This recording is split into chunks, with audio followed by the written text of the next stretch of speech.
কাৰ আঙুলিৰ ঠাৰত নাচিছে তিৱা জাতীয় সংগঠনে কোনে বিভাজন আনিছে তিৱা ছাত্ৰ সন্থাত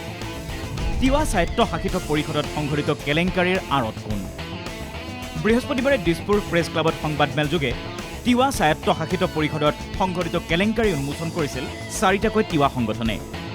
2021 পৰা 2024 বৰ্ষলৈ সামগ্ৰী যোগানত দুৰ্নীতি সংঘটিত হোৱাৰ অভিযোগ তিৱা সংগঠনকেইটাৰ পৰিষদৰ মুখ্য কাৰ্যবাহী সদস্য জীৱন চন্দ্ৰ কোঁৱৰৰ বিৰুদ্ধে আনিছিল কেলেংকাৰীৰ ভয়ংকৰ অভিযোগ আমি অনুসন্ধান কৰি পোৱা তথ্য অনুসৰি তিৱা স্বায়ত্ত পৰিষদৰ সামগ্ৰী যোগানত বহুতো জালিয়াতি সৃষ্টি কৰিছে ইয়াৰ মূলতে দায়ী পৰিষদৰ মুখ্য কাৰ্যবাহী সদস্য জীৱন চন্দ্ৰ কোঁৱৰ ডাঙৰীয়া 2021 বৰ্ষৰ পৰা 2024 বৰ্ষলৈ সামগ্ৰী যোগানৰ বহুতো অনিয়ম আৰু দুৰ্নীতি সংঘটিত হৈছে যোগান দিয়া সামগ্ৰীসমূহৰ বজাৰৰ মূল্যতকৈ 50 বা 70 অধিক মূল্যত ক্ৰয় কৰা দেখুওৱা হৈছে এয়া আছিল তিৱা স্বায়ত্তশাসিত পৰিষদত সংঘটিত কেলেংকাৰীৰ কিছু তথ্য চাৰিটাকৈ তিৱা সংগঠনে RTI যোগে ফাদিল কৰিছিল তিৱা পৰিষদত সংঘটিত ভয়ংকৰ কেলেংকাৰী কিন্তু 24 ঘণ্টা নহওঁতে তিৱা স্বায়ত্তশাসিত পৰিষদৰ সমৰ্থনত আন এটা তিৱা সংগঠন তিৱা ছাত্ৰ সন্থাৰ এটা গোটে ফাদিল কৰিছে তিৱা পৰিষদৰ কেলেংকাৰী আনফালে তিৱা ছাত্ৰ সন্থাৰে আন এটা গোটে দিছে সমৰ্থন এয়া আমি কোৱা কথা নহয় শুনক এওঁলোকৰ মুখেৰে আমাৰ এই বৰ্তমান যিখন তিৱা স্বায়ত্ত পৰিষদ আছে সেই তিৱা স্বায়ত্ত পৰিষদৰ যিজন মুখ্য কাৰ্যবাহী সদস্য সেই তিৱা স্বায়ত্ত মুখ্য কাৰ্যবাহী সদস্যৰ যি নেতৃত্বত আজিলৈকে তেখেতসকলে মানে আলোচনাৰ মাধ্যমেৰে যেনেদৰে উন্নয়নৰ কাজবিলাক কৰিছে কিন্তু তাত এছাম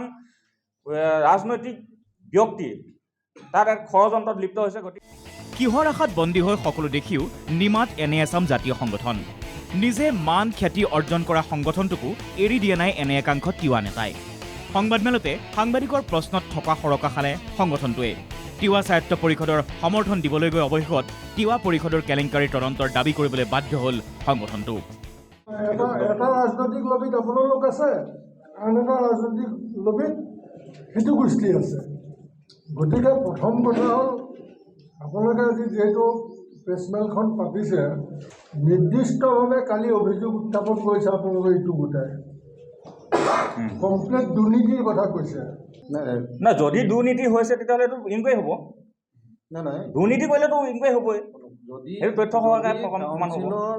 দুৰ্নীতিৰ বিষয়ে যদি তেওঁলোকে কিবা তথ্য পাইছে কৰিছে তেওঁলোকে জবাব কাউন্সিলে দিব কাউন্সিলৰ বিষয়ববীয়াসকলে দিব এনেবোৰ চৰ্চাৰ মাজতে তিৱা জাতীয় সংগঠনক দুটা ভাগত বিভক্ত কৰাৰ অভিযোগ এজন শাসনাধিষ্ঠিত দলৰ বিধায়কৰ বিৰুদ্ধে তিৱা জাতিৰ উন্নয়ন স্থবিৰ কৰিব বিচৰা বুলি অভিযোগ মৰিগাঁও সদৰ সমষ্টিৰ বিধায়ক ৰমাকান্ত দেউৰীৰ বিৰুদ্ধে প্ৰতিটো ক্ষেত্ৰত তিৱা ছাত্ৰ সন্থা বিভাজন কৰি অহা মানুহজনেই হ'ল ৰমাকান্ত দেউৰী এটা কাৰণে অভিযোগ আনিছোঁ যিহেতুকে তিৱা ছাত্ৰ সন্থা একত্ৰীকৰণ কৰিবলৈ কাৰণে বাৰে বাৰে চেষ্টা কৰোঁ কিন্তু বিফল হওঁ আৰু বিফল হোৱাৰ মূল কাৰণটোৱে হৈছে কাৰোবাৰ মানে নেতৃত্বত এটা তিৱা ছাত্ৰ সন্থা লাগে এতিয়া প্ৰশ্ন হৈছে তিৱা ছাত্ৰ সন্থাৰ চাৰি সংগঠনে ফাদিল কৰা এই কেলেংকাৰীৰ তদন্ত সঁচাকৈ হ'বগৈনে পৰিষদৰ মুখ্য কাৰ্যবাহী সদস্য জীৱন চন্দ্ৰ কোঁৱৰৰ বিৰুদ্ধে কি ব্যৱস্থা ল'ব ৰাজ্য চৰকাৰে ব্যুৰ' ৰিপৰ্ট NKTV+।